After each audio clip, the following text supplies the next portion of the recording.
Oppo Reno 15 സീരീസിലെ ഏറ്റവും വില കുറഞ്ഞ സ്മാർട്ട് ഫോൺ ആയിട്ടുള്ള ഓപ്പോ റെനോ 15F ആണ് എൻ്റെ കയ്യിലുള്ളത്. ഏകദേശം ഒരു മാസത്തോളമായിട്ട് ഞാൻ ഈ ഒരു സ്മാർട്ട് ഫോൺ യൂസ് ചെയ്യുന്നുണ്ട്, എൻ്റെ സെക്കൻഡറി സ്മാർട്ട് ഫോൺ എന്നുള്ള രീതിയിൽ.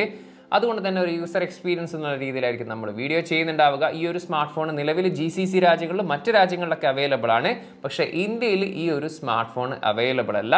ഇനി ഈ ഒരു സ്മാർട്ട് ഫോണിനെ കുറിച്ച് കൂടുതൽ അറിയണമെന്നുണ്ടെങ്കിലും അതുപോലെ തന്നെ ഈ ഒരു സ്മാർട്ട് ഫോൺ വാങ്ങാൻ ഉദ്ദേശിക്കുന്നുണ്ടെങ്കിൽ വീഡിയോ മാക്സിമം സ്കിപ്പ് ചെയ്യാതെ കണ്ടു കഴിഞ്ഞാൽ ഏകദേശം ധാരണ ഈ ഒരു സ്മാർട്ട് ഫോണിനെ കുറിച്ച് തീർച്ചയായിട്ടും നിങ്ങൾക്ക് ലഭിക്കുന്നതാണ്. സോ എന്നും പറയാറുള്ള പോലെ തന്നെ വീഡിയോ ഇഷ്ടപ്പെട്ടാൽ ലൈക്ക് ചെയ്യാനും, ഇന്ത്യയിൽ നിന്നാണ് കാണുന്നതെങ്കിൽ വീഡിയോ ഹൈപ്പ് ചെയ്യുന്ന കാര്യം കൂടി ഒന്ന് പരിഗണിച്ചോളി.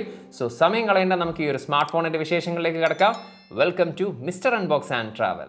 ബോക്സിനകത്ത് സ്മാർട്ട് ഫോൺ കൂടാതെ ഒരു ട്രാൻസ്പെറൻറ്റ് കേസ് വരുന്നുണ്ട്. പിറകുവശം പ്ലാസ്റ്റിക് മെറ്റീരിയലാണ് യൂസ് ചെയ്തിരിക്കുന്നത്. 80 വാട്ടിൻ്റെ സൂപ്പർ ബുക്ക് charger adapter, type A to type C charging cable, 3 കളേഴ്സിലാണ് ഈ ഒരു സ്മാർട്ട് ഫോൺ ഗ്ലോബലി അവൈലബിൾ ആകുന്നത്. നമ്മുടെ കയ്യിലുള്ളത് അറോറ ബ്ലൂ എന്ന് പറയുന്ന കളറാണ്. ഇതുകൂടാതെ ട്വലൈറ്റ് ബ്ലൂവിലും ആഫ്റ്റർ ഗ്ലോ പിങ്കിലും അവൈലബിൾ ആണ്. ഡിസൈൻ ആൻഡ് ബിൽഡ് ക്വാളിറ്റി നോക്കുകയാണെങ്കിൽ ബാക്ക് പാനലും ബോഡി ഫ്രെയിമും യൂസ് ചെയ്തിരിക്കുന്ന പ്ലാസ്റ്റിക് മെറ്റീരിയലാണ്. പിറകിൽ ഒരു മാറ്റ് ഫിനിഷോട് കൂടിയാണ് വരുന്നത്. നമ്മുടെ കയ്യിലുള്ള ഈ ഒരു അറോറ ബ്ലൂവിൽ നല്ല സ്റ്റൈലിഷ് ആയിട്ടുള്ള ഒരു പാറ്റേൺ കാണാൻ സാധിക്കും. ഡാൻസിങ് അറോറ പാറ്റേൺ എന്നാണ് കമ്പനി അതിനെ വിശേഷിപ്പിക്കുന്നത്. അതുപോലെ തന്നെ അത്യാവശ്യം ഭംഗിയുള്ള ഒരു ക്യാമറ മൊഡ്യൂളാണ് യൂസ് ചെയ്തിരിക്കുന്നത്. 8.27 mm ബോഡി തിക്നെസ്സും 202 ഗ്രാമാണ് ഇതിൻ്റെ ബോഡി വെയിറ്റ് വരുന്നത്. മാത്രമല്ല കോർണറൊക്കെ ഒരല്പം കേർവ്ഡ് ഡിസൈൻ ആയതുകൊണ്ട് തന്നെ ഈസി ടു ഹാൻഡിൽ എന്നുള്ള രീതിയിലാണ് നമുക്കിത് ഫീൽ ചെയ്യുന്നത്.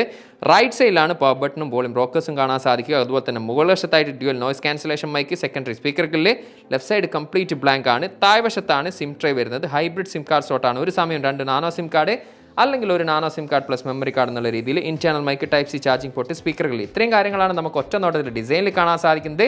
ഡിസൈൻ വൈസ് അത്യാവശ്യം ഭംഗിയുള്ള ഒരു ഡിസൈൻ എന്നുള്ള രീതിയിലാണ് ഫീൽ ചെയ്തത്. ഇനി ബിൽഡ് ക്വാളിറ്റിയുടെ കാര്യം എടുത്തു കഴിഞ്ഞാൽ IP16 റേറ്റഡോട് കൂടിയിട്ടുള്ള water and dust resistance smart phone കൂടിയാണിത്.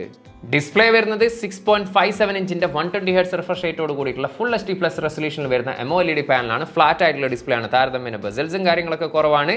കോർണിംഗ് ഗോറില്ല ഗ്ലാസ് പ്രൊട്ടക്ഷൻ ആണ് ഈ ഒരു സ്മാർട്ട് ഫോണിൽ യൂസ് ചെയ്തിരിക്കുന്നത്. 397 പിക്സൽ പെർ ഇഞ്ചാണ് ഇതിന്റെ ഡെൻസിറ്റി. അതുകൊണ്ട് തന്നെ അത്യാവശ്യം ഷാർപ്പാണ്, നല്ല വിവിഡ് ആയിട്ടുള്ള ഡിസ്പ്ലേ എന്നുള്ള രീതിയിൽ തന്നെയാണ് ഫീൽ ചെയ്തിട്ടുള്ളത്. 1400 nits ആണ് ഇതിന്റെ ഹൈ ബ്രൈറ്റ്നസ് മോഡ് വരുന്നത്. അതുകൊണ്ട് തന്നെ ഔട്ട്ഡോർ വിസിബിലിറ്റിക്കൊന്നും കാര്യമായിട്ടുള്ള ഇഷ്യൂസ് കാര്യങ്ങളൊന്നുമില്ല.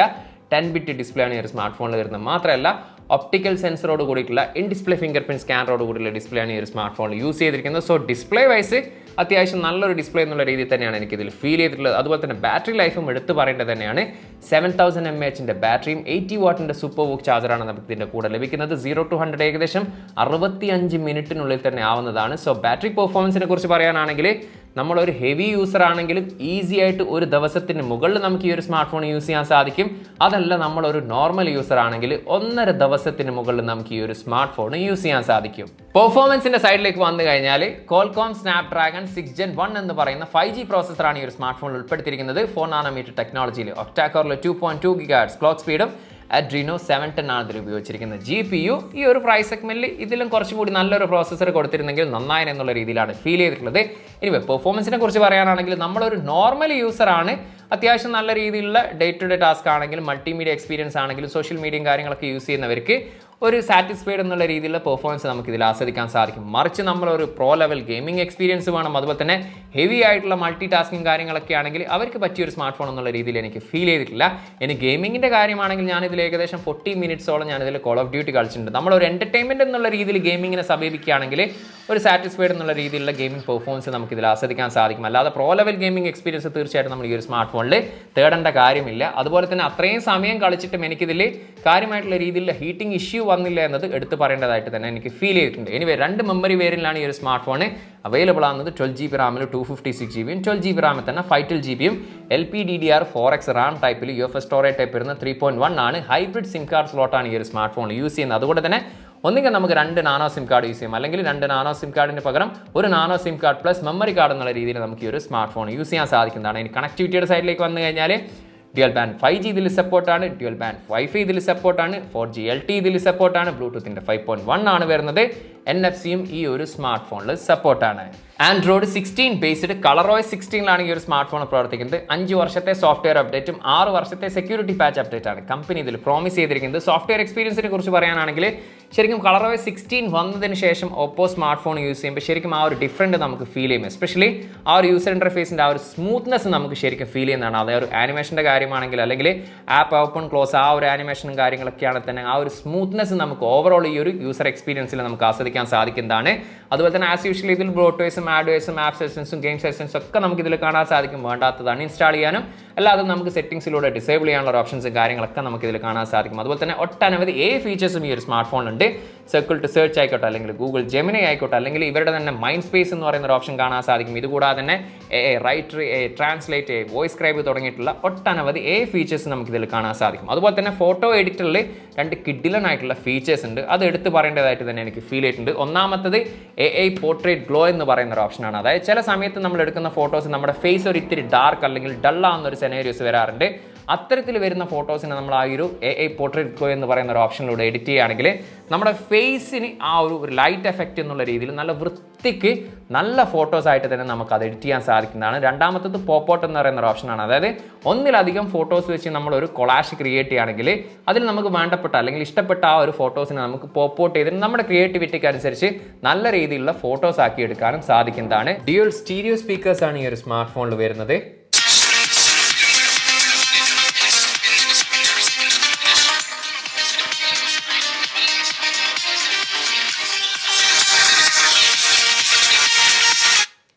സ്റ്റീരിയോ സ്പീക്കേഴ്സ് ആണ്, അതുകൊണ്ട് തന്നെ അത്യാവശ്യം ലൗഡിയാണ്. മാത്രമല്ല നല്ല ക്രിസ്റ്റൽ ക്ലിയർ സൗണ്ട് ഔട്ട്പുട്ട് ആയിട്ടാണ് ഫീൽ ചെയ്തത്. 3 ക്യാമറയാണ് പിറകിൽ വരുന്നത്. 50 mega pixel main lens with optical image സ്റ്റെബിലൈസേഷനോട് കൂടിയിട്ടുള്ളത്. 8 മെഗാ പിക്സൽ അൾട്രാ വൈഡ് ലെൻസും 2 മെഗാ പിക്സലിന്റെ മാക്രോ സെൻസറും. എനിവേ റിയർ ക്യാമറയിൽ എടുത്തിരിക്കുന്ന ഫോട്ടോസിനെ കുറിച്ച് പറയാനാണെങ്കിൽ ഒട്ടുമിക്ക ഫോട്ടോസും അത്യാവശ്യം ഡീറ്റെയിൽസും കാര്യങ്ങളൊക്കെ നൽകുന്നതായിട്ട് നമുക്ക് കാണാൻ സാധിച്ചിട്ടുണ്ട്. ചില ഫോട്ടോസിൽ ഒരിത്തിരി ഡീറ്റെയിൽസ് കുറവെന്നുള്ള രീതിയിലും കാണാൻ സാധിക്കും. അതുപോലെ തന്നെ കളേഴ്സിൻ്റെ കാര്യം എടുത്തു കഴിഞ്ഞാൽ മിക്ക ഫോട്ടോസും ഒരു ക്ലോസ് ടു നാച്ചുറൽ എന്നുള്ള കളേഴ്സിലാണ് നമുക്ക് ലഭിച്ചെങ്കിൽ ചില ഫോട്ടോസ് ഒരിത്തിരി കോൺട്രാസ്റ്റ് ആയിട്ടുള്ള രീതിയിൽ നമുക്ക് ലഭിച്ചിട്ടുണ്ട്. അതുപോലെ തന്നെ ഡയലൈറ്റ് പെർഫോമൻസ് അത്യാവശ്യം നല്ലതാണ്. HDR ഫോട്ടോസും അത്യാവശ്യം നല്ല രീതിയിൽ കാണാൻ സാധിച്ചിട്ടുണ്ട്. ഈവൻ പോർട്രേറ്റിൻ്റെ കാര്യമാണെങ്കിൽ അത് ഹ്യൂമൺ ആണെങ്കിലും അല്ലെങ്കിൽ മറ്റ് ഒബ്ജക്റ്റ് ആണെങ്കിലും അതും അത്യാവശ്യം നല്ല രീതിയിൽ തന്നെ നമുക്ക് കാണാൻ സാധിച്ചിട്ടുണ്ട്. ഇനി ആർട്ടിഫിഷ്യൽ ലൈറ്റിംഗ് കണ്ടീഷൻ ഉണ്ടെങ്കിൽ നല്ല രീതിയിലുള്ള നൈറ്റ് ഫോട്ടോഗ്രാഫി നമുക്ക് ഇതിൽ എടുക്കാൻ സാധിച്ചിട്ടുണ്ട്.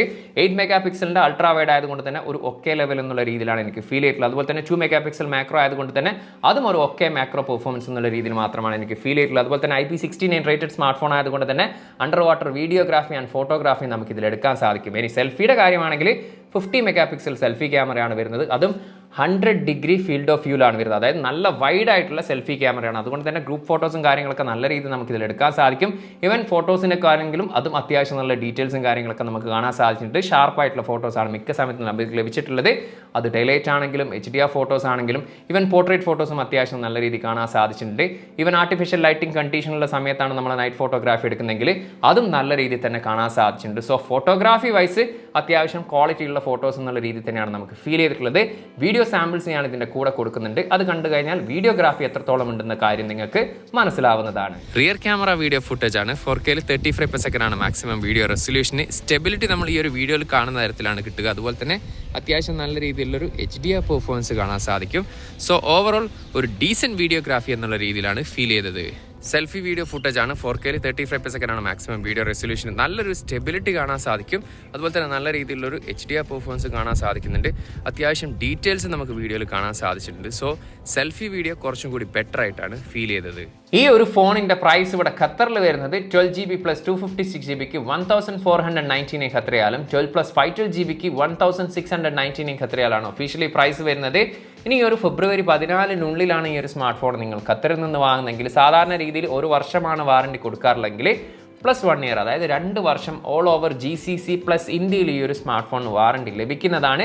മാത്രമല്ല ആദ്യത്തെ 1 വർഷം സ്ക്രീൻ പ്രൊട്ടക്ഷൻ ഡാമേജ് എന്നുള്ള രീതിയിൽ വാറണ്ടി ലഭിക്കും. അതായത് ആ 1 വർഷത്തിനുള്ളിൽ ഡിസ്പ്ലേ വീണ് പൊട്ടുകയാണെങ്കിൽ ഫ്രീ ഓഫ് കോസ്റ്റിൽ 1 തവണ അവർ ഡിസ്പ്ലേ ചേഞ്ച് ചെയ്ത് തരുന്നതാണ്. അതുപോലെ തന്നെ ഓപ്പോയുടെ ഒരു ബഡ്സും ഇതിൻ്റെ കൂടെ ലഭിക്കുന്നതാണ്. സോ ഓവറോൾ ഈ ഒരു സ്മാർട്ട് ഫോണിനെ കുറിച്ച് എൻ്റെ ഒരു പേഴ്സണൽ എക്സ്പീരിയൻസിൽ എനിക്ക് ഫീൽ ചെയ്തിട്ടുള്ളത് നമ്മളൊരു നോർമൽ യൂസറാണ്. അതായത് നമുക്ക് സാധാരണ രീതിയിൽ ഡേ ടു ഡേ ടാസ്ക് ചെയ്യുന്ന കാര്യങ്ങളും അതുപോലെ തന്നെ നമ്മളൊരു നോർമൽ യൂസേജും കാര്യങ്ങളൊക്കെയാണ് യൂസ് ചെയ്യുന്നത്. അതുപോലെ തന്നെ നമുക്കൊരു 4-5 വർഷം താരതമ്യേന കംപ്ലൈൻറ്റ് കാര്യങ്ങളൊന്നും ഇല്ലാത്ത ഒരു സ്മാർട്ട് ഫോണാണ് തേടുന്നതെങ്കിൽ ഈ ഒരു സ്മാർട്ട് ഫോൺ പരിഗണിക്കാം. കാരണം അത്യാവശ്യം നല്ല രീതിയിലുള്ളൊരു ഡിസ്പ്ലേ ക്വാളിറ്റി, കിഡിലനായിട്ടുള്ള ബാറ്ററി പെർഫോമൻസ്, ഒരു ഡീസൻ്റ് ആയിട്ടുള്ള ക്യാമറ പെർഫോമൻസ് എന്നുള്ള രീതിയൊക്കെ നമുക്കിതിൽ കാണാൻ സാധിക്കും. അതുപോലെ തന്നെ അത്യാവശ്യം നല്ല രീതിയിലുള്ള ഒരു സോഫ്റ്റ്വെയർ എക്സ്പീരിയൻസ് നമുക്കിതിൽ ആസ്വദിക്കാൻ സാധിക്കുന്നുണ്ട്. പോരായ്മ അല്ലെങ്കിൽ കുറച്ചും കൂടി ഇമ്പ്രൂവ് ചെയ്യാമായിരുന്നു എനിക്ക് തോന്നിയിട്ടുള്ളത് തീർച്ചയായിട്ടും ആ ഒരു പ്രോസസ്സറിൻ്റെ സൈഡ് മാത്രമാണ്. അപ്പോൾ ഞാൻ ഈ പറഞ്ഞ കാര്യങ്ങളൊക്കെ നിങ്ങൾക്ക് ഓക്കെയാണ്. ഓപ്പോ സ്മാർട്ട് ഫോണുകൾ ഇഷ്ടപ്പെടുന്ന ആളുകളൊക്കെ ആണെങ്കിൽ തീർച്ചയായിട്ടും പരിഗണിക്കാൻ പറ്റുന്ന ഒരു സ്മാർട്ട് ഫോൺ തന്നെയാണ് ഈ ഒരു Oppo Reno 15F എന്ന് പറയുന്നത്. എനിവേ എന്താണോ നിങ്ങൾക്ക് ഈ ഒരു സ്മാർട്ട് ഫോണിനെ കുറിച്ച് ഫീൽ ചെയ്തിട്ടുള്ളത് ആ ഒരു കാര്യം തീർച്ചയായിട്ടും കമൻറ്റ് ചെയ്യാവുന്നതാണ്. ഇനി ഈ ഒരു സ്മാർട്ട് ഫോൺ യൂസ് ചെയ്യുന്ന ആരെങ്കിലും ഈ ഒരു വീഡിയോ കാണുന്നുണ്ടെങ്കിൽ നിങ്ങളുടെ യൂസർ എക്സ്പീരിയൻസ് കൂടി ഷെയർ ചെയ്യുകയാണെങ്കിൽ അത് മറ്റുള്ളവർക്ക് കൂടി യൂസ്ഫുൾ ആവുന്നതാണ്. ടെക് സംബന്ധമായിട്ടുള്ള സംശയങ്ങളും കാര്യങ്ങളും ഉണ്ടെങ്കിൽ ഇൻസ്റ്റാഗ്രാമിൻ്റെ ഫേസ്ബുക്കിൻ്റെ ലിങ്ക് ഡിസ്ക്രിപ്ഷനിലുണ്ട്. അവിടെ നിങ്ങൾക്ക് മെസ്സേജ് അയച്ച് ചോദിക്കാവുന്നതാണ്. സോ മറ്റൊരു പുതിയൊരു വീഡിയോയിൽ കാണാമെന്ന പ്രതീക്ഷയിൽ തൽക്കാലം ഞാൻ വിട പറയുന്നു. സെയ്ദ് ഇർഷാദ്.